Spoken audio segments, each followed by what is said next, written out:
저는 이번 마지막 화를 보면서요, 영수님에 대한 평가도 많이 달라지고 순자님에 대한 평가도 좀 달라지고, 순자님은 이제 안 좋은 쪽으로 달라졌고요, 영수님은 조금 이제 좋은 쪽으로 달라졌어요. 그리고 여기 순자님은 그렇게까지 장난이 좋으시고 선 넘는 장난이 좋으시면은 수학 강사 같은 거 다 때려치고 그냥 종로 3가 같은 데 가가지고 터키 아이스크림 장사 같은 거 하면은 잘하실 것 같아요, 이분은.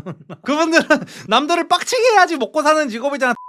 이번 그 낯솔 리뷰 같은 경우에는요, 제가 그 좀 짜치는 거를 싫어하잖아요. 그래서 낯솔을 틀어놓고 결과를 지금 다 아는 상태잖아요. 이번 기수 이제 최종화가 방영이 돼가지고 최종 커플도 지금 다 나온 상태고, 이런 상태에서 제가 뭐 가타부타 무슨 뭐 아무것도 모르는 척 하면서 리뷰하는 거를 저는 못해요. 너무 오그라들고 막 그래가지고 그런 걸 못하는 거야. 이미 결과가 다 나왔는데 이분은 뭐 누구 선택할 것 같았습니다 막 이런 거 있잖아요. 내가 애초에 처음부터 막 지난주부터 이분은 이분이랑 커플 될 겁니다 라고 했으면 몰라도, 그거 다 나온 와중에 예를 들어서 뭐 영수랑 이번 주에 정숙이랑 데이트를 했는데 정숙이랑 영수랑 막 이렇게 데이트를 나가는 걸 보면서 영수는 정숙이랑 얘기를 나누고 현숙이랑 확실하게 단도리를 칠 것 같다라고 하는 것도 웃기잖아. 내가 다 아는 상태에서. 그래가지고 제가 여태까지 보면은 확실히 마지막 화 리뷰를 한 번도 해본 적이 없더라고요. 그래서 마지막 화 같은 경우에는 그냥 출연자 총평을 하는 게 나을 것 같아요. 그게 저도 막 이렇게 딱히 짜치는 느낌도 스스로가 안 될 것 같고, 이미 다 끝난 마당에 무슨 타임라인 맞춰가면서 뭐 누구는 뭐 앞으로 이럴 것이다 저럴 것이다, 이것도 웃기잖아. 어쨌든 간에 이제 최종 커플부터 이제 말씀을 드리면은, 이번에 최종 커플이 역대급으로 많이 나왔어요. 표현상 역대급이라고 하는 게 아니라 실제로 그 여태까지 모든 기수를 다 통틀어가지고 가장 많이 나온 기수입니다. 그래서 영수님이랑 정숙님이 됐었고, 광수님이랑 이제 정희님이 됐었고요. 그 영호님이랑 그 옥수님, 영철님이랑 영자님, 그리고 경수님이랑 영숙님, 상철님이랑 순자님이 됐습니다. 그러니까 현숙님이랑 영식님만 빼놓고 싹 다 커플이 됐어. 그래서 마지막에는 아주 다들 자기들끼리 무슨 뭐 감자 갖다가 글씨 써놓고 하트 만들어 놓고 꽃다발 선물하면서 아주 주접들을 떨고 있더라고요. 아니 물론 저기 주접 떤다는 말은 무슨 이분들을 욕하려고 하는 거 아닙니다. 이분들이 행복했다면은 저는 그걸로 됩니다. 근데 저는 원래 주접 떤다는 표현을 많이 써요. 그래가지고 저는 이번 마지막 화를 보면서요, 영수님에 대한 평가가 조금 많이 달라졌습니다. 영수님에 대한 평가도 많이 달라지고 순자님에 대한 평가도 좀 달라지고, 순자님은 이제 안 좋은 쪽으로 달라졌고요, 영수님은 조금 이제 좋은 쪽으로 달라졌어요. 그래서 오늘 저는 뭐 다른 분들 같은 경우에는 뭐 다 나왔으니까 뭐 결과도 다 나왔고 어느 정도 다 인물 파악은 이제 다 사람들이 다 됐다 보니까 뭐 할 말이 딱히 없을 것 같고, 오늘은 이제 두 분 위주로 좀 얘기를 해보겠습니다. 일단 이 영수님이, 사실상 영수님이 이번 기수를 살렸다고 봐도 과언이 아니죠. 28기 돌싱 특집. 이분이 내가 봤던 캐릭터 중에 이제 제일 웃긴 것 같아. 그리고 보통 이렇게 비호감으로 캐릭터가 시작이 되면요, 호감으로 끝나기가 상당히 힘들거든요. 근데 나는 영수님은 이제 어느 정도 조금 이렇게 이미지 세탁이 좀 됐다고 봐요. 그러니까 너무 이게 강한 캐릭터가 잡혀버리니까 이야기 좀 나눠요, 이게 너무 웃기게 변해버려가지고 나는 솔직히 이제 영수님 호감됐어, 호감. 그러니까 막 그렇게까지 막 딱히 막 나쁜 사람이어가지고 막 여자들을 쟀다, 저는 이 생각이 좀 안 들거든요. 그러니까 영수님은 이번에 나는 솔로를 나오게 되면서 이제 코 수술을 하고 나오셨잖아요. 그리고 우리가 코 수술하기 전에 그 외모를 PD 면접 볼 때 우리가 봤었잖아요. 그러니까 지금은 그나마 이제 조금 많이 세련된 느낌이란 말이야. 얼굴 같은 게 코 하나 있다고 많이 진짜 달라지더라고요, 사람이. 남자가 원래 그런가 봐. 그래가지고 과거에 그 코 수술하기 전 그 영상을 보면요, 영수님은 확실히 여자를 많이 만났을 것 같이 생기지는 않았거든요. 지금은 이제 어느 정도 저렇게 해가지고 여자들한테 뭐 자기가 돈 많은 척 해가지고 무슨 뭐 벤츠 오픈카드 끌고 다니면서 여자를 많이 만나봤을 것 같은 이미지로 보여지잖아요, 지금은. 근데 과거 영상을 보면은 아무리 저 남자가 벤츠를 끌고 다니고 아무리 스타트업 대표라고 하고 다녀도 별로 여자를 못 만나봤을 것 같은 그런 바이브가 풍긴단 말이에요. 그래서 저는 그냥 그 영수님이 여태까지 나와가지고 갈팡질팡 하셨던 게, 본인이 여태까지 살면서 여자를 차본 경험이 조금 없었던 거라고 보여지더라고요.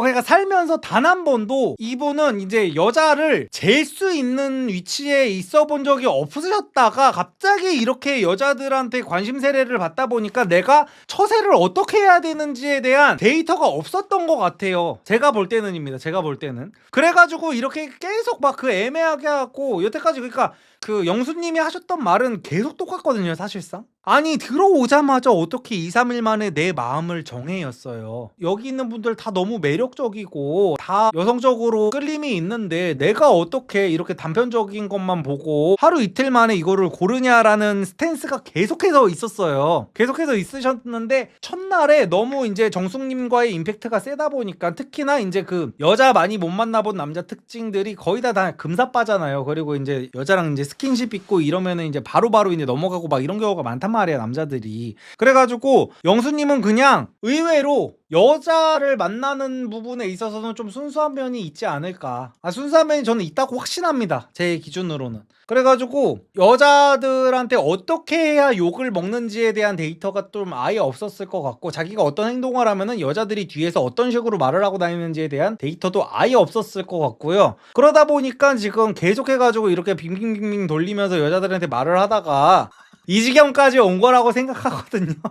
그래가지고 저는 이제는 뭐 영수님이 막 그렇게까지 막 밉게 보이지가 않더라고요. 왜냐면은 저런 실수 같은 것들은요, 지금 여성분들은 영수님한테 욕을 엄청 많이 하는데 여자들도 많이 하는 실수예요, 솔직히. 여자들도 10대 20대 시절에 이제 남자들이 한 번에 많이 자기한테 호감 표현을 하게 되면은 어떻게 해야 될지를 몰라가지고 여기저기 다 여지 주고 다니다가 이제 그 소위 말하는 이제 상년되는 경우가 상당히 많거든요. 근데 남자들은 왜 이런 부분에서 욕을 잘 안 먹냐면은 남자라는 그 성별 자체가 이런 경험을 살면서 하는 사람들이 거의 없어요. 거의 선택받은 영역에 있는 사람들만이 겪을 수 있는 부분들이고, 근데 여자들은 이제 살면서 2명 이상의 남자한테 한 번에 이제 호감 표시를 받는 경우가 상당히 많기 때문에 여자들은 이때 이제 어떻게 행동해야 되는지를 살면서 좀 배운단 말이야. 근데 영수님은 이제 그런 그 경험 같은 것들이 아예 없었던 상태여가지고 지금 이게 너무 영수님한테 여자들한테 그 여지 주는 것 같다가 조금 이렇게 너무 그렇게까지 가혹하게 욕할 필요는 저는 조금 없을 것 같아요. 그래가지고 무슨 뭐 6시까진 너였어 막 이런 식으로 하면서 이번 화에서 그 영수님이 또 그러니까 이번 화에서 영수님이 드디어 정숙님이랑 그렇게도 바라던 1대1 데이트가 시작이 됐단 말이에요. 그래서 1대1 데이트를 하면서 영수님이 거의 목에 핏대를 세워가면서 정숙님한테 나는 원래 처음부터 계속해가지고 너랑 1대1 데이트를 하고 싶었는데 자기가 선택을 할 때가 됐으면 나는 무조건 너를 선택할 거였다. 근데 이게 사실이잖아요. 우리는 방송을 봤으니까 알잖아. 영수님한테 여자 선택 기회권을 줬으면 무조건 정숙님을 선택했을 거란 말이야. 이건 거짓말이 아니에요. 근데 이게 이 남PD님이 계속해가지고 그 여자들한테만 이 선택권을 줬어가지고 그게 안 됐던 거란 말이야. 그냥 영수님도 충분히 억울할 만해요. 정숙님이 이렇게 계속해가지고 나쁜 놈 만드는 게, 아니 자기가 3대1을 하고 싶어서 했냐고. 여태까지 계속해가지고 3대1이어가지고 이분도 지금 정신을 못 차리고 있었단 말이야. 그리고 이제 막 여자한테 단도리 치는 그 경험이 없다 보니까 여자한테 상처도 주기 싫고 막 이러다 보니까 어떻게 얘기를 해야 되는지 모르겠는 거지. 특히나 이분은 이제 회사 홍보 목적으로도 나간 게 분명히 있을 텐데 내가 여기서 여자한테 너무 매몰차게 굴고 너무 여자한테 상처를 주면은 이것도 우리 회사 이미지에 타격이 있을 수 있겠다, 뭐 이런저런 생각들이 너무너무 많았을 것 같다는 생각이 들더라고요. 그래가지고 이번에도 보면은 정숙님이랑 그래가지고 결국에는 이렇게 1대1 대화를 엄청 오래 하다가, 그래 나는 이제 정숙이 너로 진짜 확정을 했어 라고 한 다음에 이제 그 다음에는 이제 현숙님이랑 데이트를 나간단 말이에요. 그래서 이 기대에 차 있는 설레어하는 현숙님한테 말을 어떻게 해야 될지 몰라서 이런저런 말 무슨 말이라도 하는 거를 보면서 이 사람이 그냥 여자한테 거절 자체를 진짜 잘 안 해본 사람이구나라는 거를 거기서 제가 확정을 한 거거든요. 이게 제가 제일 나쁜 짓이라고 생각하는 게 뭐냐면 희망 고문이에요. 이렇게 많은 그 대다수의 상대한테 내가 의도치 않게 상처를 주려고 하시는 분들이 뭐냐면은요, 상대한테 상처를 주지 않으려고 하다가 더 상처를 주는 경우가 상당히 많아요, 남녀 관계에서. 뭐냐면은 이 상대가 나를 좋아해 주는 게 너무 고마운 일이잖아요. 고마운 일이고 내가 그럼에도 불구하고 얘한테 내 마음을 주지 못하는 게 너무 미안한 일이잖아. 그러다 보니까 상대가 어떻게 해야 상처를 안 받고 어떻게 해야 내가 조금이라도 부드럽게 말을 할 수 있을까를 고민하다가 여지를 주게 되거든요. 상대 입장에서는 약간 이렇게 이제 희망 회로를 돌리는 거야. 영순이 같은 경우에는 너네가 매력적인 여자가 아니라서 내가 까는 게 아니다. 너네 충분히 매력적이고 너네도 충분히 여성성이 있는 여자들인데 상처받지 마라 라는 식으로 말을 하려고 하는데, 이런 경험이 없다 보니까 계속해가지고 여자들한테 여지를 계속 줬던 거란 말이야. 근데 제가 이거는 매번 그 희망 고문 비슷한 얘기를 할 때마다 강조를 하는 게 뭐냐면요, 나를 그렇게 좋아해 좋아해주고 나라는 사람을 정말 진심으로 사랑해주는 사람을 위해서 내가 할 수 있는 최선의 조치는요, 단호하게 얘기하는 겁니다. 어차피 상처를 안 줄 수는 없어요. 상처를 안 주는 거는 불가능하단 말이야. 영수님은 계속해가지고 상대가 상처받지 않았으면 좋겠다고 하는데 상처는 무조건 받을 수밖에 없어. 그래서 나를 좋아해주는 고마운 사람한테 할 수 있는 내가 최선의 배려는요, 너랑 나랑은 죽었다 깨나도 다시 이어질 일이 없다는 거를 확정적으로 말해주는 거예요. 그게 상대에 대한 최대한의 배려입니다. 그게 그리고 최선의 방법이에요. 근데 영수님은 그 방법을 지금 몰랐던 거지. 몰라가지고 계속해가지고 현숙님한테든지 아니면 영숙님한테든지 영자님한테도 마찬가지였고, 정리를 하면서 계속해가지고 여자들이 느끼기에는 이제 여지를 준다는 느낌을 계속해서 줬단 말이야. 아, 너무 매력적이신데 영자님도 너무 매력적이시고 영숙님도 너무 매력적이시고 현숙님도 너무 매력적이시고, 옥수님하고 얘기할 때도 그랬죠. 옥수님도 너무 매력적이시고, 그냥 너네는 다 매력적인 사람인데 내가 어쩔 수 없이 너네를 선택하지 못하는 것뿐이다 라는 거를 계속 말하려고 한단 말이야. 근데 이거 아니야. 방법이 이게 아닙니다. 그냥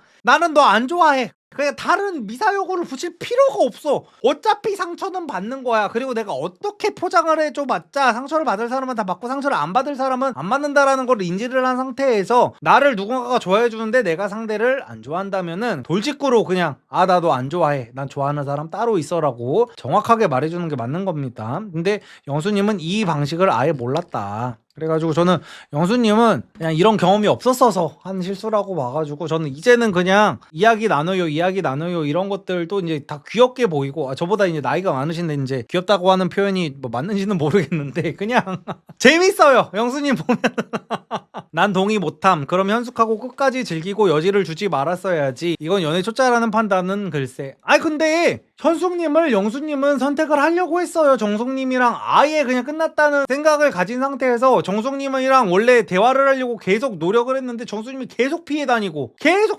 나중 가가지고는 이제 영수님이 그 슈퍼데이트권을 쓰려고 했는데 현숙님이 너무 기분을 나빠하니까 내가 이게 진짜 매너가 아닌가 보다라는 생각에 현숙님한테 쓴다고 했잖아요. 그래서 6시까지는 진심이었어라는 말을 저는 거짓말이라고 생각하지 않는다니까요. 정말 진심이었다고 나는 봐. 진짜로 정말로 정숙님이랑 대화할 기회가 없었고 슈퍼데이트도 정숙님이 영수님한테 안 썼으면요, 영수랑 현숙이 그냥 최종 커플이 돼서 나갔을 것 같아요. 그 뒤에는 당연히 헤어졌겠지만 당연히 저는 애셋의 벽을 극복하지는 못했을 거라고 생각을 합니다. 근데 정숙님이랑 그 슈퍼데이트가 이루어지지 않았으면은 저는 만약에 내 전 재산을 걸어야 된다, 영수가 누구랑 최종 매칭이 됐느냐에 걸어야 된다고 하면 저는 현숙이랑 됐을 거라는 거에 저는 걸 것 같습니다. 왜냐면 계속해서 말씀드리지만 영수님은 회사 홍보의 목적도 있는 상태로 나오셨고, 그 상황에서 이 정도로 자기가 여자들이랑 3대1도 하고 여자들을 막 울고 울리고 다 한 상태에서 최종 커플을 선택을 안 하는 거는 말이 안 되는 거란 말이야. 영수님도 진짜 바보가 아니기 때문에. 그래가지고 내가 누군가는 선택을 해야 돼. 그 상황에서 정숙이랑은 어차피 완전 나가리가 된 것 같아. 근데 현숙이가 저렇게까지 기분이 나빠하고 완전히 빡쳐가지고 뛰쳐나가기까지 했어. 그래서 진심으로 현숙님을 선택했을 것 같아요, 제 생각에는. 근데 그 와중에 정수님이 생각지도 못하게 와가지고 이제 슈퍼데이트권을 써버렸으니까 영수님이 이제 거기서 마음이 바뀌게 된 거였죠. 제가 이거는 매번 연애 얘기할 때마다 말씀을 드리는 건데, 마음이 바뀌는 거는 죄가 아니에요. 그래서 여성분들 같은 경우에는 막 그런 경우가 많단 말이야. 남자랑 사귀다가 남자친구가 이제 평생 내가 너를 지켜줄게, 우리 둘은 같이 결혼할 거야, 나 너랑 결혼하고 싶어 얘기를 했다가 남자가 이제 마음이 바뀌어가지고 여자를 까는 경우가 있단 말이야. 그러면은 여자들은 항상 이래요. 다시는 남자 새끼들 안 믿어. 난 여태까지 개새끼들만 만났어, 거짓말하는 놈들만 만났어 라고 하는 경우가 있는데요. 당연히 거짓말을 했을 수도 있습니다, 남자가. 근데 그 말을 했을 당시에는 진심이었을 가능성이 상당히 높아요. 왜냐면 여성분들도 알잖아요. 여성분들도 어떤 남자랑 내가 진심으로 사랑해가지고 결혼을 하려고 하다가도 어느 순간 내가 정냄미가 확 떨어지는 그 부분이 보일 때가 있단 말이야. 그러면은 내가 과거에 나는 오빠랑 결혼하고 싶어라고 했던 말이 거짓말이 되는 건가요? 아니에요. 그건 거짓말이 아니에요. 그냥 마음이 변한 거고, 마음이 변하는 거는 오히려 내 마음을 변하게 한 상대에 대한 탓이 더 클 수도 있어요, 어떻게 보면은.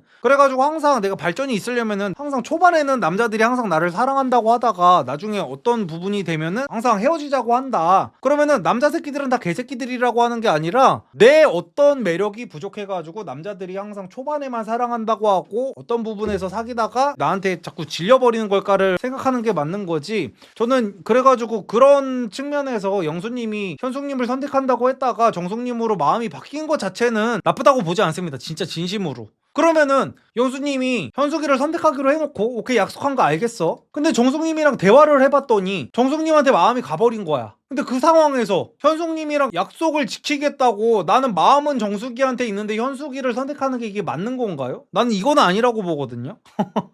그래가지고 저는 영수님이 그냥 자기 마음 가는 대로 솔직하게 나 6시까지는 너였는데 마음이 바뀌었다라고 그냥 솔직하게 진짜 말씀을 하신 것 같아요. 딱히 거짓말을 했다고도 생각을 안 하고. 그래서 어쨌든 간에 저는 이제 영수님에 대한 생각이 좀 바뀌었습니다. 그냥 순수했던 사람이다. 그리고 이렇게 돈 자랑하고 이런 것도요, 사실상 이제 와서 보면은 저런 남자들 엄청 많아요. 막 영수 보면서 욕했던 남자들도요, 막상 그 연애 초짜들 보면은요, 마음에 드는 여자 생기면은 어떻게든 허세 떨고 싶어가지고 난리도 아닌 남자들이 진짜 많아. 남자랑 소개팅 좀 해본 여성분들이면 알 거야. 남자들이 그러니까 허세를 안 부리는 남자가 오히려 귀한 남자고, 남자들 열의 아홉은 내가 마음에 드는 여자 생기는 순간 바로 허세부터 들어갑니다. 바로 돈자랑부터 들어가고, 그게 원래 남자가 그렇게 세팅이 돼 있어요. 그래가지고 여자한테 오히려 매력적으로 보이려면은 그런 남자의 본능을 이겨내야 된단 말이야. 내가 이 여자한테 돈자랑하고 싶고, 내가 이 여자한테 허세 부리고 싶고, 이런 본능을 억눌러야 된단 말이야, 남자들 기준에서는. 근데 이거를 누가 안 가르쳐주면 몰라요. 남자들은 계속 해가지고 돈자랑밖에 안 하는 게 원래 남자의 그 폴테야. 특히 연애 쑥맥들 같은 경우에는 여자가 마음에 들면 들수록 어떻게 해서든지 내가 가진 것들을 다 올려치기 하려고 하고 막 이런단 말이야. 그래서 그런 부분에서 보면은 그냥 영수는 그냥 연애 초보였던 것 같다. 흔하게 볼 수 있는 그냥 연애 초보였어요. 그래가지고 영수님에 대한 평가는 약간 이런 식으로 변했다는 말씀을 좀 드리고 싶고요. 그 다음에는 이제 대망의, 여태까지 아주 너무나 걸출한 월드클래스 여성분들에 가려져가지고 잘 보이지 않았었던 순자님. 주인공은 마지막에 등장한다를 보여주신 순자님. 거의 활용 점정을 하셨죠. 야, 순자님은 내가 어디서부터 어떻게 말해야 될지를. 일단은 많은 분들이 이번 화에서 상당히 많이 분노를 하셨던 게, 이게 순자님과 이제 상철님과의 대화를 보시면서 그 분노를 많이 하셨었는데요. 이게 순자님이랑 상철님이 이제 남들이 이제 다 그 데이트를 하러 나갔을 때 이제 둘이서 방에서 하던 대화가 진짜 압권이었거든요. 이 두 분이서 이제 둘만 있는 방에서 지금 대화를 나누고 계신데요. 이 대화를 보면서 내린 이제 결론은 뭐냐면은, 상철님은 보면 볼수록 정말 괜찮은 사람이다라는 게 느껴졌고요. 순자님은 보면 볼수록 정말 별로다라는 게 느껴졌어요. 그러니까 둘의 이미지가, 한쪽은 진짜 무슨 상한가 치고 떡상을 하고 한쪽은 하한가를 맞고 진짜 떡락을 했어. 일단은 순자님이 계속해가지고 이제 그 뒤에서 들은 얘기, 옥수님이 뒤에서 얘기를 많이 한다고 했잖아요. 그래서 뒤에서 이제 순자님한테 가가지고 상철은 쉬운 남자다라는 식으로 이간질을 일단 한번 하긴 했어요. 그래서 이제 순자님이 이제 그거를 듣고 나가지고 상철을 이제 긁기 시작하는 거예요. 너 쉬운 남자다. 너 쉬운 남자고 너는 만인의 그 모든 여자들의 꽁 대신 닭이다. 모든 여자들의 이순이다. 하면서 이제 남자의 자존심을 긁는 얘기를 막 한단 말이에요. 그러면서 이제 상철님이 이제 남자 입장에서 가장 기분이 나빴을 게 뭐냐면은요, 여자들이 다 영수한테 까이고 나서 너한테 가잖아 라는 식으로 얘기를 했어. 이거는 진짜 너무 선을 넘는 발언이거든요. 대놓고 다른 남자랑 막 비교를 하면서 내가 그 남자보다 누가 봐도 못하다는 식으로 이제 얘기를 하는 거잖아요, 대놓고. 그래가지고 이제 상철님이 어느 정도 이제 정색을 하세요. 그만하라고, 뭐 웃어준다고 너무 그렇게 얘기를 하지 말라니까 순자님이 갑자기 표정 봐. 와, 막 이런 식으로 얘기를 하는 거야. 상철님이 여태까지 웃어넘기면서 최대한 좋게 받아주려고 하는 거는 아예 인지조차도 하지 않고 갑자기 상철님을 나쁜 놈을 만들고 있어. 자기가 상철이한테 어떻게 했는지는 생각을 안 하고. 그리고 이제 제가 말씀을 드렸던 게, 이제 결국에 마지막 화가 되니까 제가 이게 나는 솔로 이거 돌싱 특집을 얘기하면서 걱정했던 부분이 나온 게 뭐냐면요, 제가 그 여태까지 그 돌싱 커플 매칭 프로그램들을 보면은 뒤에서 누군가가 했던 얘기들을 가지고 상대한테 직접 확인하지 않고 이리저리 휘둘리는 상황들이 많았다고 그랬잖아요. 근데 순자님이 딱 그런 상황이었습니다. 아니, 본인한테 얘기를 물어보고 상철이 하는 얘기를 믿어야 될 거 아니에요. 근데 뒤에서 옥순이라든지 뭐 다른 여자들이 낄낄대면서 뭐 얘기했던 거를, 그거를 믿고 와가지고 상철을 지금 거의 조롱을 하고 있었거든요, 순자님이. 그래가지고 상철님이 듣다가 처음에는 웃으면서 얘기를 했어요. 아, 그런 거 아니다 라고 하면서 이제 웃으면서 얘기를 했는데 끝까지 긁어댄 거야, 순자님이. 아니잖아, 너 만인의 이순이잖아. 영수한테 까이고 나서 여자들이 다 너한테 가잖아. 근데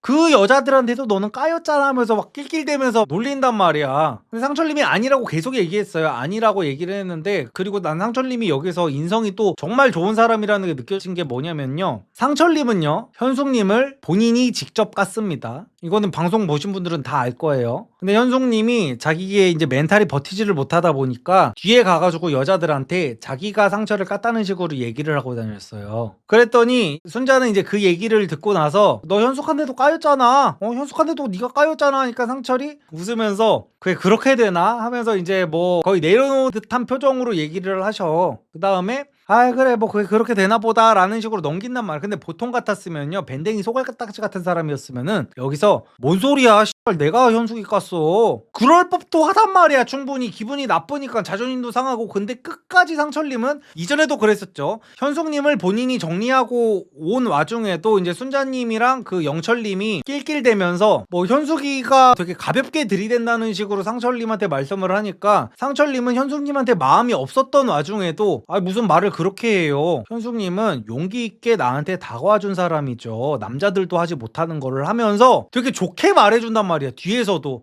다른 출연자들 같은 경우에는요, 지금 뒤에서는 당사자가 없다 보니까 어떻게든 자기 올려치려고 막 없는 말도 만들어내고 어떻게든 막 별의별 소리를 다시거린단 말이야. 근데 상철님은 남들의 뒤에서도 남들 욕을 안 해요. 남들 욕을 안 하고 충분히 자기가 반박할 수 있을 만한 상황에서도 현숙이 내가 깐 거야 라는 말을 안 하는 걸 보면서, 왜냐면 현숙님한테 망신을 줄 수 있는 말이잖아요 이게. 그래서 아니 저 상황까지 갔는데도 저렇게 현숙이를 배려하는구나 상철이는. 이거를 보면서 아 저 사람은 진짜 진국이다. 진짜 진국이고, 저 사람 같은 경우에는 전 와이프가 잘못해가지고 이혼을 한 것 같다는 느낌이 세게 든다라는 그런 생각이 들더라고요. 왜냐하면 이 뒤에도 상철이가 말하지만 암막 커튼에 대한 안 좋은 기억이 있다고 상철님이 말씀을 하시거든요. 전 와이프가 대낮에도 방에 그 암막 커튼을 닫히고 어두컴컴하게 하고 있었다는 거야. 그리고 상철님이 매번 그 하셨던 말씀이 자기가 퇴근을 했는데 수고했다는 말을 하기는커녕 바로 그냥 쓰레기 봉투 내밀면서 쓰레기 버리고 와 하는 게 자기는 그게 너무 싫었다고 했잖아.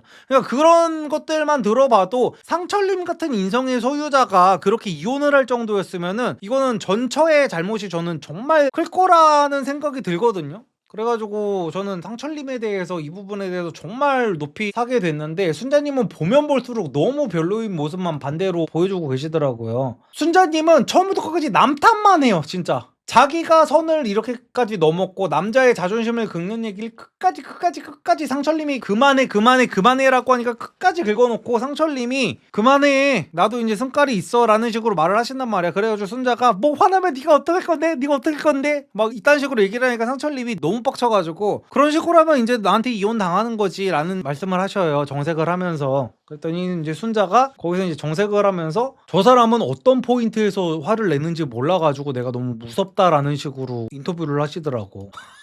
그러면서 상철님이랑 있으면은 자기가 앞으로 살 얼음판을 걷는 것 같은 기분이 들 것 같다는 거야. 어떤 포인트에서 화가 나는지를 모르니까. 네가 처음부터 말한 처음부터 끝까지 모든 게 다 화날 포인트예요. 근데 참다가 터진 거를 가지고 어떤 포인트에서 화가 날지를 모르는 사람이다 보니까, 발작 버튼이 뭔지를 모르다 보니까 내가 저 사람을 만나면서 너무 무서울 것 같다는 거야. 아이 순자님은 제발 사람들을 만나면서 살 얼음판 좀 걸으셔야 돼. 남들은 본인을 제외한 다른 사람들은요 다들 그 살 얼음판을 걸어요. 순자님 표현대로 말하는, 누구나 사람들이랑 있을 때는 나의 어떤 말이 저 사람의 기분을 나쁘게 할까를 생각하면서 얘기를 한단 말이야. 근데 그거를 순자님은 살 얼음판이라는 표현을 쓰시고 아휴 진짜. 그러니까 어떤 포인트에서 화를 내는지를 모르는 본인의 문제라는 생각은 이제 순자님은 전혀 하지 않으시고 거기서 이제 상대를 가스라이팅 하려고 하는 거예요. 상철님은 이제 그렇게까지 말씀을 하고 나가지고 이제 상철님이 더 이상 대화가 안 통할 것 같다 싶으니까 우리 내려가자, 사람들이 있는 대로 공용 거실로 내려가자라고 하니까 순자가 이제 따라서 이제 내려가고 이제 서로 각자 방으로 갔다가 이제 상철님이 아무리 그래도 내가 너무 정색을 한 것 같다 싶어가지고 이제 사과를 하러 가신 거예요 순자님한테. 근데 순자님은 이제 본인이 사과를 받는 상황이 되니까 기고만장이라고 표현을 하죠 보통. 이래서 성숙하지 못한 사람들한테는 함부로 사과도 하면 안 돼. 성숙한 인격을 갖지 못한 사람들 같은 경우에는요, 누군가가 나한테 이제 양보를 해가지고 이제 사과를 하잖아요. 먼저 배려를 해가지고 사과를 하면은 사고회로가 이렇게 돌아가요. 제가 나한테 사과를 한다? 그건 고로 저 새끼가 나한테 몹쓸 짓을 했구나, 그렇게 인지를 하게 돼. 저 사람은 나한테 사과를 하지 않아도 될 상황인데 나한테 사과를 하네? 정말 사람 너무 괜찮다가 아니라 나한테 사과 안 해? 저 개새끼. 이게 돼. 그래가지고 사과도 사람 봐가면서 해야 돼. 사과를 하는 순간 슈퍼 갑이 되는 사람들이 있어. 그래가지고 순자님은 이제 막 그런 식으로 말씀을 하시거든요. 상철이가 나한테 사과를 하는데 나는 상철이가 앞으로도 뭐 때문에 화를 내는지 몰라가지고 솔직히 무슨 말을 해야 될지 모르겠다라는 식으로 말을 하신단 말이야. 근데 순자님, 보통의 사람들은요 그런 상황에서 나도 미안해라고 하는 거예요. 예를 들어 상철이도 잘못을 했다고 쳐. 근데 그 화를 낸 이유가 뭐예요? 본인이 먼저 놀려서잖아. 본인이 어떤 부분에서 상철이가 발작을 눌렸는지 모르겠지만 결국에는 발작 버튼을 눌렸잖아. 그러면은 원래는 발작 버튼을 누른 본인이 먼저 잘못했다고 사과를 하는 게 맞는데 상철님은 인성이 훌륭하다 보니까 먼저 와서 사과를 했단 말이야. 그러면은 사과를 했다면은 발작 버튼이 어쨌든 간에 어디에 달려있는지는 모르겠지만 일단 내가 눌렀으니까 그거에 대해서 나도 미안해라고 하는 게 정상적인 그 커뮤니케이션 스킬을 가진 사람이란 말이야. 근데 미안하다고 하니까 자기는 미안하다고 안 해. 이게 진짜 소름 끼치는 부분이거든요. 미안하다고 했으니까 내가 갑이고 네가 을이야 하면서 계속 갑자기 거기서 쟤는 모습을 보여. 쟤는 모습을 보이면서 최종 선택할 때까지 상철이한테 눈치를 계속 줍니다. 상철이가 오히려 쩔쩔매고 계속 쩔쩔매게 하면서 아니 근데 어떤 부분에서 발작 버튼인지 내가 뭐 알아야지 하면서 시큰둥해요. 시큰둥하면서 계속 최종 선택까지도 계속 상철이 눈치 주면서 똥 씹은 표정으로 계속 있다가 최종 선택이 되고 나서도 근데 발작 버튼이 뭔지는 앞으로 알려주셔야 돼요. 막 이런 식으로 얘기를 한단 말이야. 그래가지고 여기 순자님은 직업이 무슨 뭐 수학 강사인가 그러잖아요. 이분은 이제 그렇게까지 장난이 좋으시고 선 넘는 장난이 좋으시면은 수학 강사 같은 거 다 때려치고 그냥 저기 어디 뭐야 종로 3가 같은 데 가가지고 터키 아이스크림 장사 같은 거 하면은 잘하실 것 같아요. 이분은. 그분들은 남들을 빡치게 해야지 먹고 사는 직업이잖아. 터키 아이스크림 막 이렇게 막 왔다 갔다 하면서 뭔지 아시죠? 그래서 순자님은 지금 직업 선택 진로 선택을 좀 잘못하셨어. 이분의 천직은 이제 터키 아이스크림 장사신데 지금 수학 강사를 하고 계시는 게 아닐까 하는 생각이 좀 듭니다. 그리고 이분은 이제 너무 약간 그런 게 뭐냐면은 제가 만약에 제 자식이 다니는 학원의 강사로 순자님이 계시다고 그러면 저는 그 학원 제 자식 안 보낼 것 같거든요, 솔직히. 그래서 이분이 마지막 뒤풀이 방송 거기에 나오셔가지고 표정이 아주 개썩어 있으시더라고요. 제가 그거를 다 보지는 못했는데 순자님이 거기 나가가지고 다른 사람들은 다 화기애애하게 웃고 있는데 이분은 혼자서 되게 진짜 기분 개썩은 표정을 짓고 계시더라고. 그래서 그거를 보면 아마 이분 직장에서도 뭔가 일이 있는 게 아닐까 하는 좀 걱정도 되기는 하더라고요. 이분 조금 약간 앞으로 생계 유지에도 뭔가 문제가 생기지 않을까. 왜냐면 어떤 학부모가 이 순자님한테 그 공부를 맡기고 싶겠어요. 정말로 진짜 무슨 1타 강사급의 강의력을 보여주지 않는 이상은 순자님을 대체할 수 있는 수학 강사들은 깔리고 깔렸을 거란 말이야. 그래가지고 그 부분에 대해서는 조금 걱정이 되더라고요. 아무리 그래도 순자님은 이제 아이를 양육해야 되는 양육자인데 직업적인 부분에서 타격이 가면 좀 안 좋기는 할 텐데 참. 옥수님도 수학 강사기는 하잖아요. 근데 옥수님 정도면은 사실상 저 정도의 이제 뒤에서 남 얘기하는 거 좋아하고 무슨 이런 정도는 사실 웃어넘길 수 있을 정도의 급이거든요, 옥수님은. 그래서 그냥 우리 옥순 그 강사님 나는 솔로 너무 잘 봤어요. 너무 이쁘게 나오셨다. 오히려 학부모들도 한 요 정도 얘기할 수 있단 말이야. 근데 순자님은 그 수준을 좀 아득히 넘었어. 만약에 내가 내 아들을 수학 그 학원을 보냈는데 강사가 누군지를 모르는 상태였어. 근데 우리 아들을 데리러 갔다가 보니까 순자가 보이는 거야. 우리 아들 지금 저 순자한테 배우고 있는 거야 하면은 저는 바로 그 학원을 다시 다닐지 말지를 고민하게 될 것 같거든요. 그래가지고 순자님은 앞으로 살면서 인생 난이도가 조금 많이 높아지셨을 것 같아요. 앞으로 살면서 나는 솔로를 본 사람들이 순자님을 만나게 된다면은 심한 색안경을 쓰고 보게 될 것 같다라는 거. 근데 순자님은 그거를 이제 본인이 앞으로 여태까지 살면서 남들의 눈치를 그만큼 안 보고 남들한테 그만큼 상처를 줬을 거기 때문에 방송에서의 이미지만 보면은 줬을 가능성이 높잖아요. 그래서 거기에 대한 속죄라고 생각하고 앞으로 살얼음판을 걷는다는 표현이 정말 안 좋은 표현이에요. 남들은 다들 그렇게 살아요. 계속해서 말씀드리지만 그게 예의예요. 기본적인 매너고 내가 어떤 말을 하면은 사람이 기분이 나쁠까를 누구나 다 기본적으로 생각할 수 있어야 되는데 순자님은 누군가를 기분을 안 나쁘게 한다는 선택지가 없어. 그냥 내 장난을 잘 받아주는 사람이 좋다라는 그 마인드밖에 없기 때문에 저는 순자님은 이 부분은 진짜로 앞으로 살면서 많이 좀 바뀌어야겠다고 생각을 했습니다. 그래가지고 여태까지는 우리가 나는 솔로 리뷰를 하고 그럴 때 보통 여자 빌런들을 뽑는다고 하면은 이렇게 3명이 나왔었잖아요. 근데 이분들을 아득하게 뛰어넘는 마지막 최종 보스가 거의 이제 마지막 화가 돼가지고 이렇게 나온 게 참 그래서 뭐 지금 인터뷰 장면 같은 것도 이렇게 보고 있는데 PD 인터뷰를 할 때도 자기가 내가 너무 당황해서 계속 피해자 코스프레만 하고 계시고, 어쨌든 간에 마지막 화는 뭐 제가 말씀드렸듯이 결과까지 다 나온 마당에 너무 디테일하게 무슨 얘가 이럴 것이다 저럴 것이다 라는 얘기를 한다는 게 아예 불가능해 버리다 보니까 이런 식으로 앞으로도 이제 매 화의 기수의 마지막에는 그 화에서 가장 많이 어떤 이슈가 됐었던 분들을 최종 정리하는 정도의 시간으로 조금 짧고 굵게 리뷰를 하는 게 나을 것 같습니다.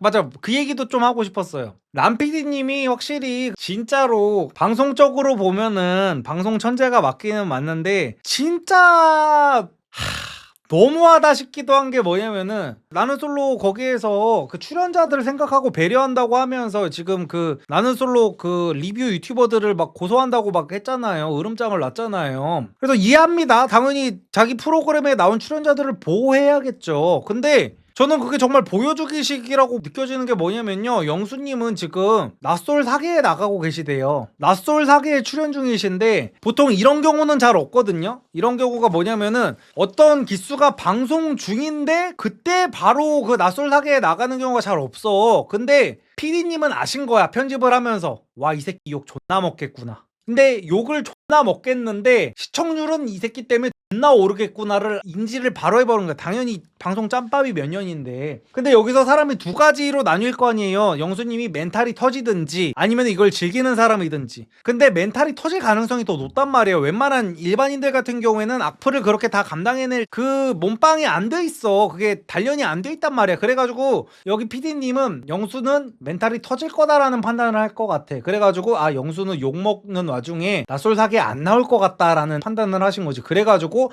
방송이 진행되는 와중에 섭외를 해버린 것 같아. 얘 방송 나가고 나면은 욕 존나 먹어서 얘 낯설사게 나와달라고 해도 안 나올 가능성이 높으니까 미리 섭외를 해놓자. 욕을 먹기 전에. 전 국민한테 욕을 먹는다는 게 얼마나 큰 스트레스인지 얘가 인지를 하기 전에 방송 촬영을 진행하는 게 낫겠다라고 판단을 해가지고 최대한 빠르게 섭외를 한 거라고 저는 보여지거든요, 저한테는. 그래가지고 와, 진짜 방송을 위해서는 진짜 뭐든지 다 하는 사람들이구나. 그래놓고 무슨 출연자 보호를 하겠다고 리뷰 유튜버들을 고소한다고 그러는 거지. 야, 나 진짜 참 진짜.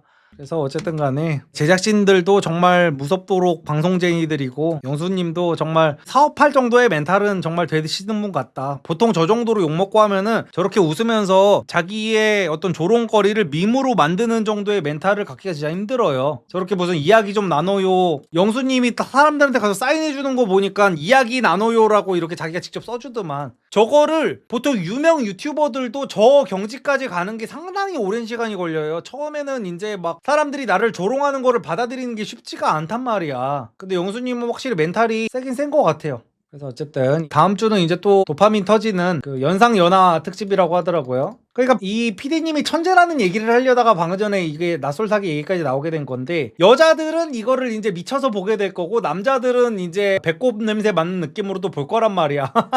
이 연상녀들이 연하 남들한테 갑질하는 거 보면서 이제 욕하려고 이제 남자들은 볼 거란 말이에요. 연상녀들 저거 또 주제 파악 못하고 있네 하면서 이제 욕을 엄청 할 거고, 남자들은 그 여자들은 이제 연상녀들이 연하 남들한테 구애도 받고 막 이러는 걸 보면서 이제 희망회로를 키울 거란 말이지. 전국에 있는 모든 500만 노처녀들이 이러면서 야, 역시 저런 여자들도 나이를 먹어도 역시 관리를 잘하니까 연하남들한테 저렇게 구애를 받는구나 하면서 이제 여자들한테 이제 포르노를 보여주면서 그 나는 솔로 주 소비층이 이제 여자들이잖아요. 그래가지고 이거 이제 두 남녀를 모아가지고 약간 이런 식으로 지금 각을 잡았구나. 남PD님은 죽어도 띠동갑 특집 이런 거는 안 할 거란 말이에요. 남자들이 한 12살 정도 연상으로 만들어 놓고 여자들이 이제 20대 여자들 불러놓고 이런 경우는 아예 없을 거란 말이에요. 왜냐면은 그러면 여자들이 폭동 날 거기 때문에.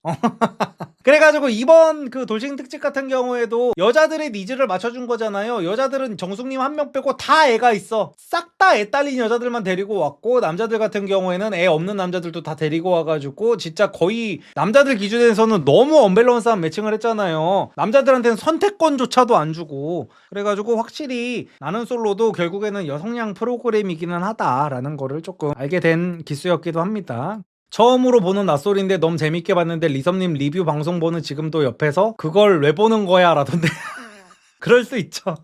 남PD 재벌일 듯. 그러니까 나는 그 나는 솔로 유튜브 채널 있잖아요. 보통은 짜쳐가지고 그런 거를 잘 안 하거든요. 그러니까 나는 솔로 그 유튜브 채널을 보면은 보통 저 같은 일반적인 유튜버들이 그런 거 많이 하잖아요. 고정 댓글에다가 링크 걸어 놓잖아요. 근데 광고를 받아다가 고정 댓글에 아정당 링크가 있다라고. 아정당 이거 유튜버들이 인터넷 가입하면 할인해준다고 이거 광고하는 그 업체잖아요. 그 인터넷 설치 업체를 나는 솔로 공식 유튜브 채널에서 고정 댓글을 박아 놓는 거야. 그거 광고비 분명히 받은 거거든요. 그러니까 확실히 이게 나는 솔로 리뷰 유튜버들을 고소한다고 한 게 조회수를 빨아먹으니까 배가 아팠던 것 같아. 내가 볼 때는 뭐 출연자들 소상권을 뭐 지켜준다 어쩐다 말만 그렇게 하고 자기들도 고정 댓글 그 링크 박아가지고 조회수 뽑아먹어야 되는데 이거를 그냥 일개 유튜버들이 조회수를 계속 뽑아먹고 있으니까 얼마나 배가 아프셨겠어. 헐, 일어나실 때 보니 항공점퍼 입은 리섭님 몸이 흑자일세님 안에 보이네요. 한번 보여드릴까요? 이 정도 나와요. 이 정도. 더 뒤로는 못 가요. 이게 뒤에 벽이 있어가지고. 항공점퍼 20일부터 판매됩니다. 네, 항공점퍼 길이는 다 저희 상의 사이즈랑 잘 어울리게 만들어졌습니다.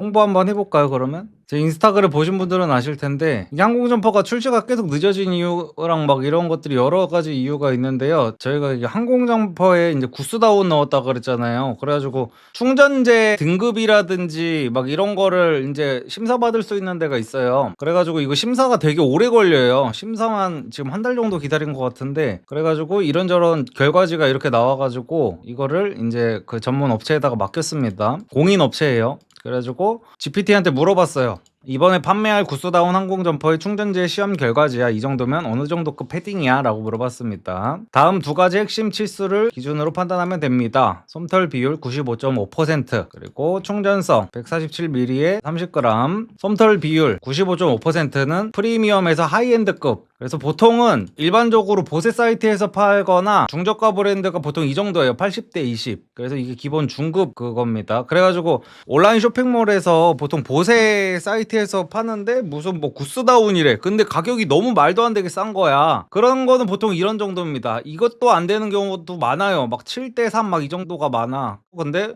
우리 거는 중고급 고급도 넘어서 95대 5는 진짜 프리미엄 플래그십 등급, 명품 브랜드에서 사용하는 등급과 동일 혹은 더 상위권입니다. 그래서 충전성 147mAh에 30g, 필파워 환산시 약 750에서 800. 그래서 780 정도로 이제 계산이 되는데 캐나다 구스 아시죠? 그 등산용 패딩으로 유명한 거. 캐나다 구스 헤비 다운이 625fp입니다. 그리고 노스페이스 고급 라인이 700fp예요. 그리고 수입 하이엔드 아웃도어 브랜드 프리미엄 라인이 750에서 800입니다. 그러니까 뭐 몽클레어 막 이런 거죠. 근데 우리 게 지금 780fp.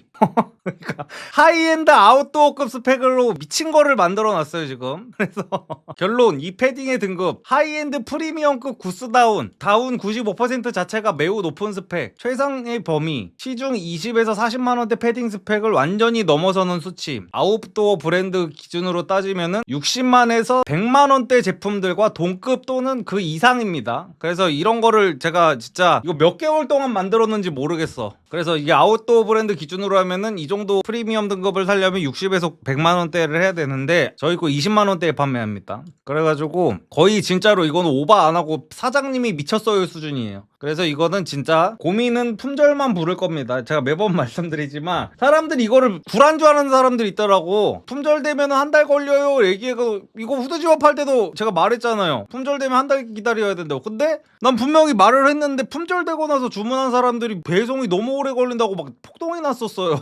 그래서 이거 항공점퍼도 품절되면 언제 또 재입고될지 모르니까 그냥 입고되는 순간 빨리 구매하시는 걸 추천드립니다. 28기 영식님 같은 스타일들은 어떻게 해야 남성성이 어필이 될까요? 운동에서 근육 키우는 방법 말고는 힘들까요? 일단은 그 말투 자체부터 시작해가지고 그 대화 내용 자체도 계속해가지고 제가 지난번에 언급을 한 게 그거잖아요. 자꾸 딸핑계를 댄다고 자꾸만. 그러니까 예를 들어서 막 그런 거야. 예전에 저는 어떤 경우가 있었냐면은 결혼하기 전에 어떤 여자애를 이제 알게 됐는데 뭐 자뻑하는 거 아니고 걔는 어느 정도 제가 이제 마음에 들었어. 그리고 저도 이제 어느 정도 걔가 마음에 드니까 이제 둘이 이제 술 한잔 이렇게 하고 하고 있었단 말이에요. 근데 걔가 막 그러는 거야. 얘는 이제 나한테 잘 보이고 싶은 거야. 잘 보이고 싶고 이제 어떤 그 남자 인플루언서를 얘가 좀 깎아내리더라고요. 걔도 이제 엄청 유명한 인플루언서였는데 그 남자 누구누구는 너무 남봉군처럼 하고 다닌다더라 막 하면서 막 이런 얘기를 막 하는 거예요. 저한테 대고 무슨 뭐 이 여자 저 여자 다 만나고 다니고 막 너무 막 그러는 것 같아서 그 오빠는 좀 별로인 것 같아 라고 하길래 보통의 남자들 같은 경우에는 여기서 지가 무슨 차별화를 두겠다고 아 진짜? 와 나는 그런 남자들 진짜 이해가 안 되더라 하면서 여자한테 이제 공감해주고 뭔가 그 남자를 더 로 만들려고 하는 게 거의 남자 10명 있으면 8명은 그렇게 해요. 자기가 좋아하는 여자를 이제 꼬시려고 할 때. 근데 저는 이제 거기서 뭐 남자가 여자 좋아하는 게 당연하지. 아니 그 형이 뭐 바람핀 것도 아니고 그게 뭔 문제야? 그 남자가 여자 좋아하는 게 뭐 당연한 거지. 뭐 그 남 얘기는 하지 말자라고 했더니 이제 얘가 이제 뻘쭘한 거야. 내 말이 틀린 게 없거든. 근데 그러면은 이제 보통의 연애 못하는 남자들은 여자가 나를 싫어할 거라고 생각해. 근데 내가 무슨 틀린 말을 한 게 아니고 걔를 무슨 뭐 대놓고 막 꼽주고 이런 게 아닌 이상은 오히려 여자 입장에서 나를 더 그 쉽지 않게 보고 오히려 다른 남자들이랑 좀 다르다고 생각할 수가 있어. 근데 그 영식님 같은 경우에는 내가 좋아하는 여자인데 너무 100이면 100 다 맞춰주려고 하고 무슨 뭐 너무 그 남자가 여자를 좋아하는 거에 있어서 그거를 무슨 죄악시 취급을 자기도 이제 하고 막 그러다 보니까 우리 딸이 나오래서 어쩔 수 없이 나왔다 이런 것들이 저는 너무 멋이 없는 거예요. 그래서 무슨 운동하고 무슨 뭐 벌크업 한다고 이것도 당연히 필요하게 하겠지만 여러 가지 측면에서 그냥 마인드 세팅 멘탈적인 면에서도 조금 그 남자다움이 많이 없습니다. 그 영식님은. 그래서 다음 주 연상연하 기수 리뷰로 저는 또 다시 찾아오도록 하겠습니다. 감사합니다.